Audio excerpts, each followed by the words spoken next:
Hello everyone, নতুন ভিডিওতে সবাইকে ওয়েলকাম। কিছুদিন আগে আমি হেয়ার কালার করেছি নিজেই, তো সেটাই শেয়ার করব।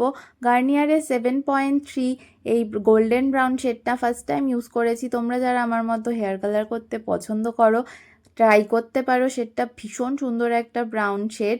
তো এর মধ্যে সমস্ত কিছু দিয়ে দিয়েছে, একটা কালার ক্রিম, ডেভেলপার, একটা কন্ডিশনার স্যাশে আর গ্লাভস, ইনস্ট্রাকশন সমস্ত কিছুই রয়েছে। তো ফার্স্টে এখানে কাচের বাটিতে মিক্স করে নিচ্ছি ডেভেলপার আর কালারটা, দেন গ্লাভস পরে একটা ব্রাশের সাহায্যে সারা হেয়ারে এটা অ্যাপ্লাই করে নেব। আর আমি স্ক্যাল্প থেকে অ্যাপ্লাই করা একটু অ্যাভয়েডই করি, তোমরাও চাইলে করতে পারো।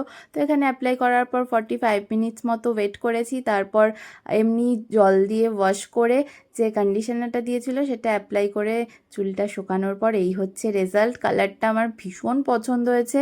আমি রেগুলারলি তো কালার করি না, বাট মাঝে মাঝে ইচ্ছে হলে করি।